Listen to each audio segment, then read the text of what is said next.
Mana surgawi.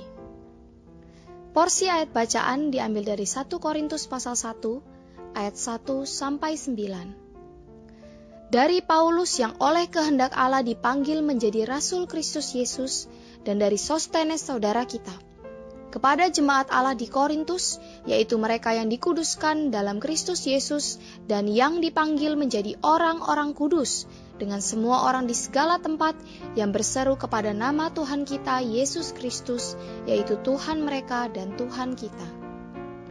Kasih karunia dan damai sejahtera dari Allah, Bapa kita, dan dari Tuhan Yesus Kristus menyertai kamu.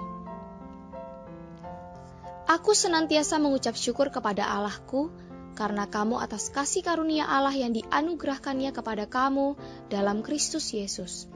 Sebab di dalam Dia kamu telah menjadi kaya dalam segala hal, dalam segala macam perkataan dan segala macam pengetahuan, sesuai dengan kesaksian tentang Kristus yang telah diteguhkan di antara kamu. Demikianlah kamu tidak kekurangan dalam suatu karunia pun, sementara kamu menantikan penyataan Tuhan kita Yesus Kristus. Ia juga akan meneguhkan kamu sampai kepada kesudahannya, sehingga kamu tak bercacat pada hari Tuhan kita Yesus Kristus.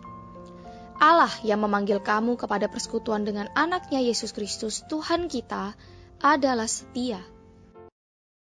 Saudara-saudari, pagi ini kita membaca 1 Korintus pasal 1 ayat 1 sampai 9 yang menyajikan tentang pendahuluan karunia yang semula dan berbahagian dalam Kristus.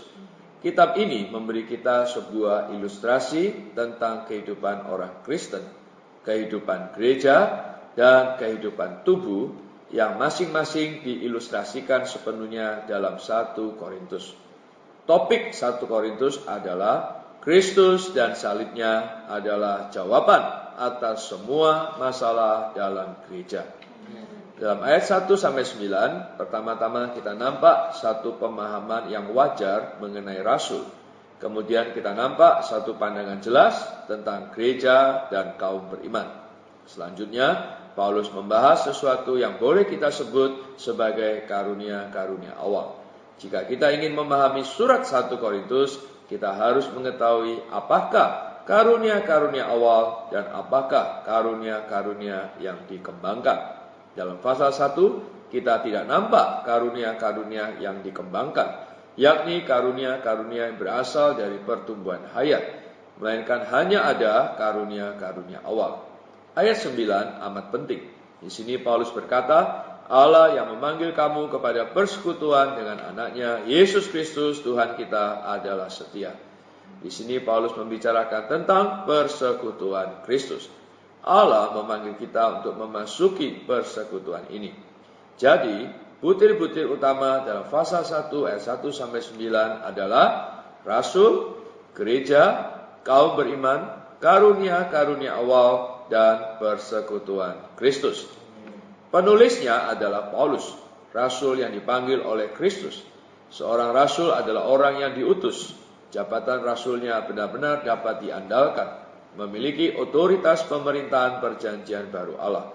Berdasarkan kedudukan ini dan dengan otoritas ini, rasul menulis surat ini. Bukan hanya untuk merawat dan membangun orang-orang kudus di Korintus, tetapi juga untuk mengatur dan membenahi gereja di sana. 1 Korintus pasal 1 ayat 1 menekankan dua hal mengenai kerasulan Paulus.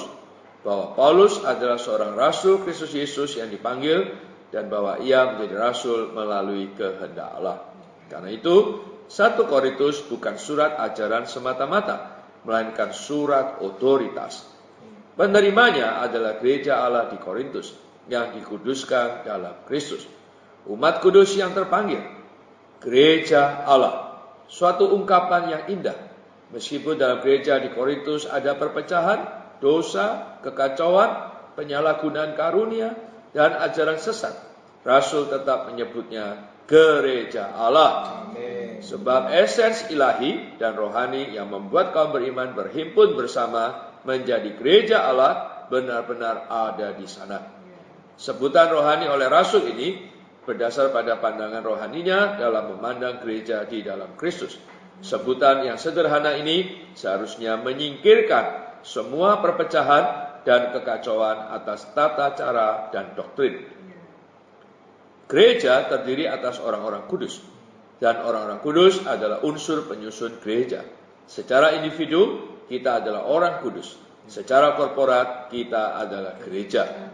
Jadi, gereja bukan hanya tersusun dari Allah, tetapi juga tersusun dari orang-orang kudus. Dikuduskan berarti dipisahkan untuk Allah, untuk merampungkan tujuan Allah. Orang-orang kudus adalah orang-orang yang disisihkan, yang dipisahkan bagi Allah. Ungkapan dipanggil menjadi orang-orang kudus atau orang-orang kudus yang terpanggil menunjukkan bahwa kaum beriman dalam Kristus adalah orang-orang kudus yang terpanggil, bukan dipanggil menjadi orang kudus. Ini adalah perkara posisi, adalah pengudusan posisi untuk mencapai pengudusan watak. Pada akhir ayat 2, Paulus menekankan satu fakta penting, yaitu Kristus adalah sentral unik atau satu-satunya setiap orang beriman di mana saja mereka berada dan bagaimanapun situasi mereka. Maksud Rasul ialah membereskan masalah-masalah yang ada di antara kaum beriman di Korintus. Terhadap segala masalah, terutama perpecahan, penyelesaiannya yang unik adalah Kristus yang Al-Muhid. Kita semua telah dipanggil masuk ke dalam persekutuannya, berbagian atasnya. Setiap orang beriman harus berfokuskan dia saja, tidak terpecah belah oleh orang-orang tertentu yang berkarunia, doktrin tertentu yang ditekankan secara berlebihan atau pelaksanaan tertentu. Kaum beriman di Korintus tidak kekurangan karunia awal dalam hayat, tetapi mereka sangat kekurangan pertumbuhan dalam hayat. Karena itu, tak peduli berapa kayanya karunia awal yang mereka dapatkan dari anugerah, mereka tetap bayi di dalam Kristus. Jiwani, milik tubuh daging, bahkan karnal. Allah yang semula memberi kita anugerah juga akan meneguhkan kita sampai kepada kesudahannya. Kata meneguhkan menunjukkan setelah menerima karunia awal, kita kaum beriman masih perlu bertumbuh dalam hayat. Surat ini membukakan kepada kita bahwa Kristus yang ke dalamnya kita dipanggil masuk adalah Sang Al-Muhid. Dia adalah bagian yang Allah berikan kepada kita, adalah kekuatan dan hikmat Allah, telah menjadi kebenaran, pengudusan dan penebusan kita. Dia adalah Tuhan yang mulia agar kita dimuliakan. Dia adalah rahasia Allah, perkara Allah yang misteri, adalah dasar unik pembangunan Allah, adalah Paskah kita, roti tak beragi, makanan rohani, air rohani, dan batu karang rohani. Kepala, tubuh, buah sulung, manusia kedua, dan Adam yang akhir. Sebagai persona sedemikian, dia telah menjadi roh pemberi hayat, agar kita dapat menerima dia ke dalam kita, menjadi segala sesuatu kita. Allah telah memberikan persona Al-Muhid yang kaya limpah, yang sedikitnya beraspek 20 ini kepada kita, menjadi bagian kita, untuk kenikmatan kita. Kita harus khusus memperhatikan dia.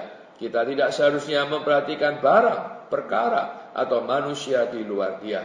Kita harus memusatkan perhatian kita kepada dia, menjadikannya sebagai sentral unik kita yang ditetapkan Allah, sehingga segala masalah di antara kaum beriman terbereskan. Kita dipanggil Allah justru untuk masuk ke dalam persekutuan semacam ini. Persekutuan anak Allah ini telah menjadi persekutuan rasul di dalam tubuhnya. Gereja yang dinikmati bersama kaum beriman juga seharusnya adalah persekutuan yang kita nikmati saat kita berbagian dalam darah dan tubuhnya pada perjamuannya. Persekutuan sedemikian yang dibawakan oleh Roh Kudus haruslah unik, karena dia adalah unik.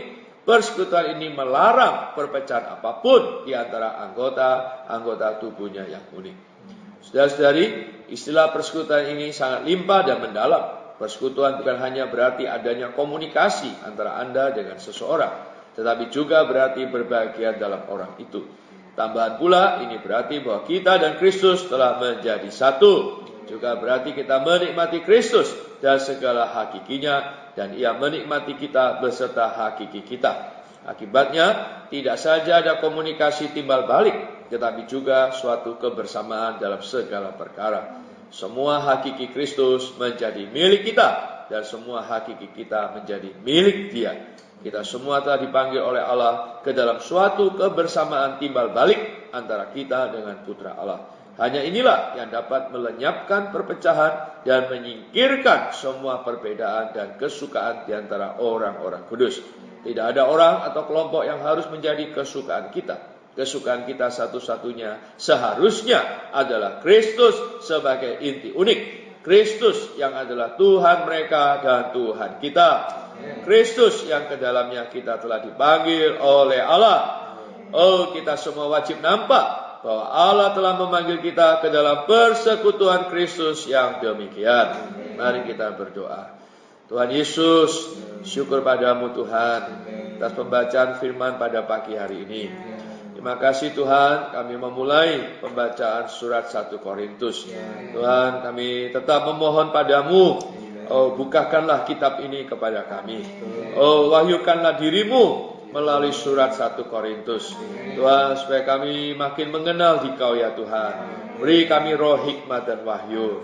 Tuhan Yesus, melalui surat ini kami boleh nampak hanya Kristus dan salib-Mu ya Tuhan. Oh, adalah jawaban atas segala masalah di dalam gereja. Oh Tuhan, buka mata kami melihat gereja adalah gereja Allah. Oh, gereja yang adalah milik-Mu. Oh Tuhan Yesus, dan kami adalah orang-orang yang telah Kau panggil. Oh Tuhan, sebagai orang-orang kudus, Kau memanggil kami supaya kami boleh menyeru nama-Mu. Oh, bahkan Kau panggil kami untuk masuk ke dalam persekutuan dengan-Mu. Tuhan, kami ini ada di dalam Dikau, Kau juga ada di dalam kami. Di dalam persekutuan ini kami menikmati Dikau, Engkau juga menikmati kami. Oh Tuhan, sehingga demikianlah kiranya dari karunia-karunia awal yang kami miliki, kami juga makin bertumbuh di dalam hayat. Oh Tuhan, sehingga kami tidak lagi menjadi bayi-bayi saja di dalam Kristus, mereka menjadi orang yang dewasa dan matang di dalam hayat-Mu ya Tuhan. Tuhan Yesus, terima kasih Tuhan, teruslah berbicara kepada kami. Dalam nama Tuhan Yesus kami berdoa. Amin. Mari datang nikmati limpahnya. Yesus itu Roh